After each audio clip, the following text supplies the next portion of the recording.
Qualification cet après-midi au Gabon du MENA Cadet pour la CAN U17. Les cadets nigériens ont arraché un nul 3 buts partout contre les cadets gabonais. Explication dans un instant. À suivre également dans ce journal l'arrivée au bercail des pèlerins du Hajj 2016. Il s'agit du premier vol charter qui porte les griffes de Niger Airlines.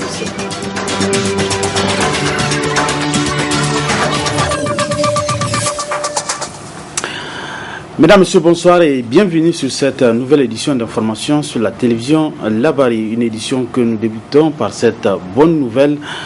Le MENA Cadet s'est qualifié cet après-midi à Libreville pour les phases finales de la CAN des cadets Madagascar 2017.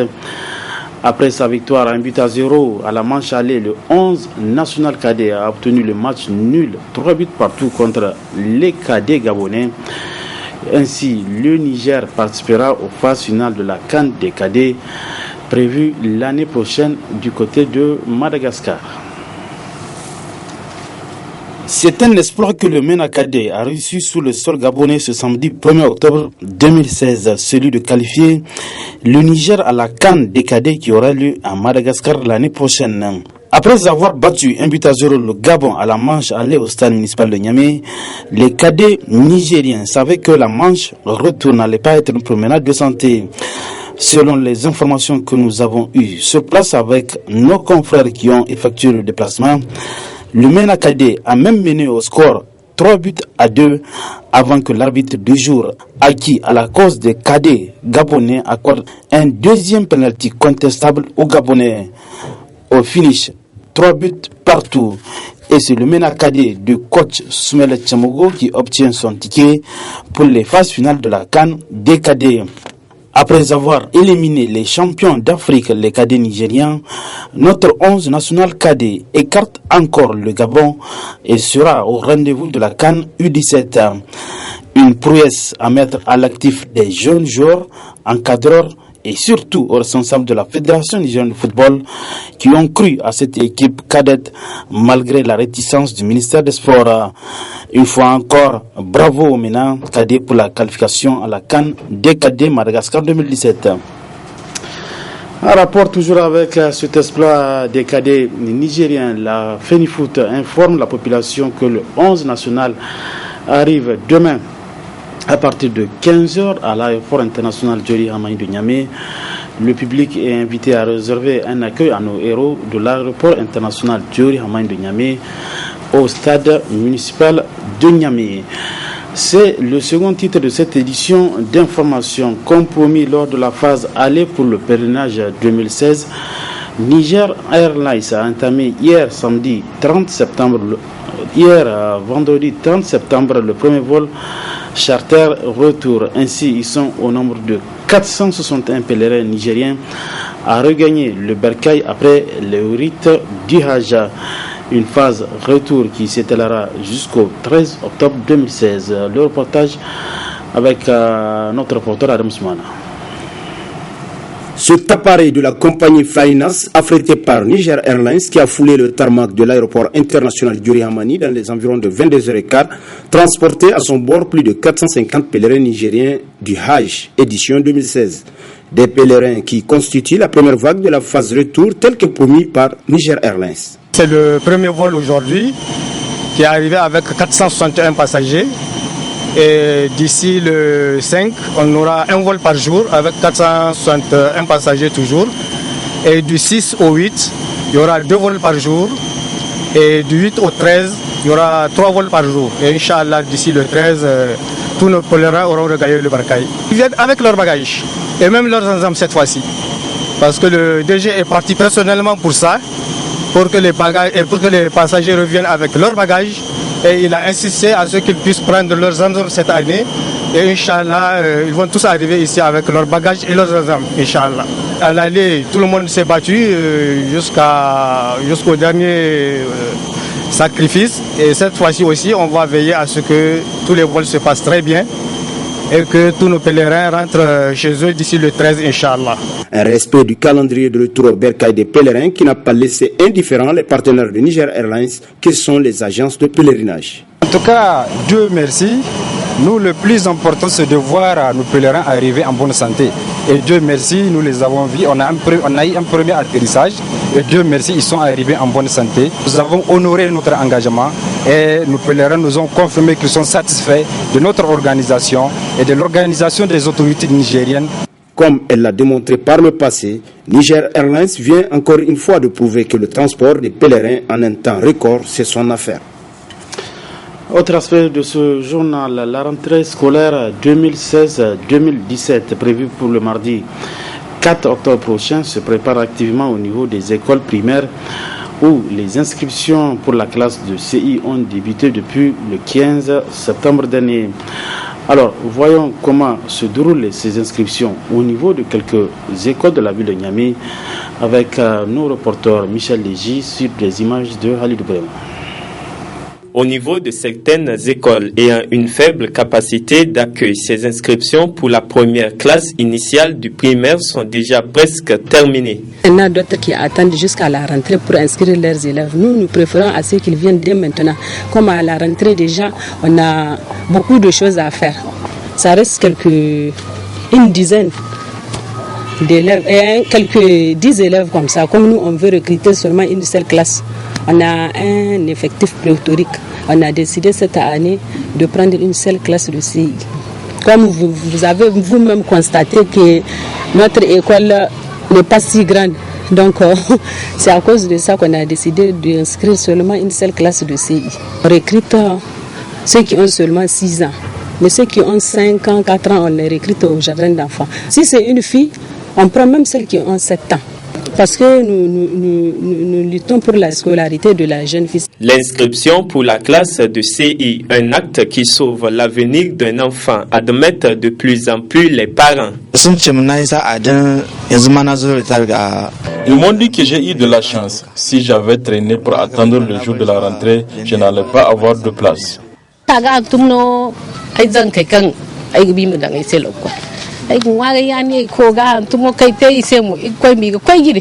Je suis venue inscrire des enfants et mon vœu est qu'ils en trouvent leur bonheur parce qu'aujourd'hui, il n'y a rien de meilleur que ça. 6 ans, c'est l'âge requis pour être admis dans cette classe initiale. Mais il y en a des écoles privées qui acceptent des élèves de 5 ans et demi. Nous tous, nous sommes rentrés à l'école à l'âge de 7 ans. Mais maintenant, les enfants de maintenant sont émancipés et veillés par la télé. Mais les parents aussi sont plus ou moins scolarisés, d'autres des intellectuels, d'où nos enfants, à l'âge de 5 ans, ils sont éveillés. 5 ans. Il faut voir déjà en classe de 5 ans le jardin d'enfants ici. Nos enfants parlent bien le français et ils savent respecter les instructions qu'on donne. Alors qu'avant, l'enfant ne parle pas français, il ne comprend pas, il ne sait même pas compter, il ne peut pas parler correctement français. C'est pas facile pour la maîtresse du CI. Des inscriptions qui vont se poursuivre jusqu'au jour de la rentrée dans la limite des places disponibles. Le Centre culturel américain a organisé hier après-midi une conférence de presse. Objectif présenter les 4 membres de Yali qui ont représenté notre pays à Atlanta, c'est aux États-Unis, pour une formation de 6 semaines. On fait le point avec Ramot Barté. Le programme Yali des États-Unis a forgé des jeunes leaders soucieux des grands défis auxquels le monde est confronté. Pour l'édition précédente, ce sont 49 pays africains qui étaient représentés et notre pays n'était pas à reste. C'est un programme pour les gens qui sont dans le business, les entrepreneurs. On était 25, bien évidemment, qui sont venus de 18 différents pays de l'Afrique subsaharienne. J'étais fière de représenter mon pays, le Niger. J'étais la seule Nigérienne là-bas. J'ai rencontré plein de jeunes dynamiques, plein d'Africains et c'était une formation très intense. On partait à l'école très tôt le matin, on revenait le soir, on avait plusieurs sessions, mais surtout c'était c'était une formation centrée sur le business et l'entrepreneuriat. Donc c'était une formation très intense et on se demande à la fin si on ne doit pas tout reprendre même quand on revient, parce que ça nous permet de voir les erreurs commises dans notre business, comment arranger ça, comment rattraper tout ça et puis comment se préparer à mieux développer nos business quand on va revenir dans nos pays respectifs. Une formation qui est d'une valeur inestimable aux yeux des bénéficiaires. L'université de Wagner College, ça constituait deux choses. Il y avait des cours intensifs sur l'engagement civique. C'est quoi l'engagement civique? C'est ce qu'on appelle les community workers. Donc c'est ce qui a permis même ma sélection, parce que je fais des travaux communautaires comme volontaire. Donc on a fait des cours intensifs sur, comme c'est 25 étudiants qui venaient de 23 pays de l'Afrique. Donc il y avait beaucoup de cours sur l'environnement, sur la santé, sur le média.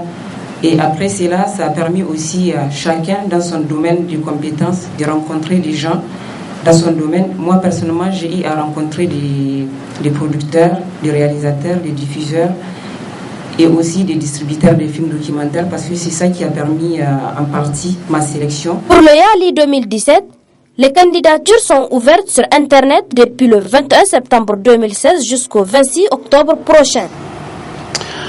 Et enfin, l'actualité dans les régions, direction Zender, la capitale du Damagaram, où composé de 6 hommes et 2 femmes, c'est le réseau de malfrats démantelé par les agents de la police judiciaire de Zender. Ousmane Sidikou pour plus de détails sous des images de la télévision Gaskia de Zender. Les masques viennent ainsi de tomber avec le démantèlement par les agents de la police judiciaire de Zender d'une bande de malfrats composée de 6 hommes et 2 femmes. Avec leur mode opératoire, ils en ont fait vivre des nuits cauchemardesques aux habitants. Une moisson qui revigore ainsi les agents de la police judiciaire, plus que jamais déterminés à en découdre définitivement avec ces bandits de grand chemin. Après, c'est la dame qui est la patronne qui est chargée de liquider les détenus.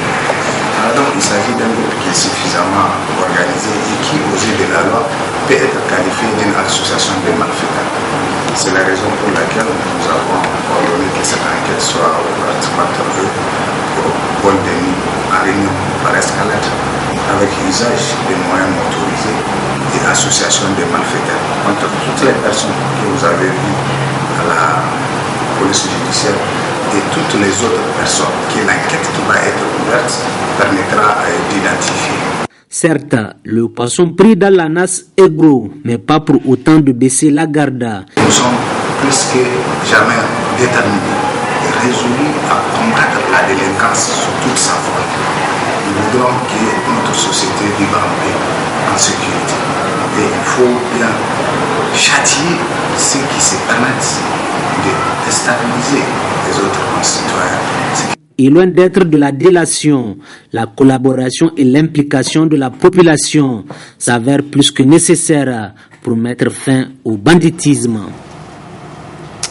Et c'est par ces images de Zender que prend fin cette édition d'information. Mesdames, Messieurs, merci à vous de l'avoir suivi. Restez toujours en compagnie des programmes de la télévision La Bari. Bon week-end à tous. Bonsoir.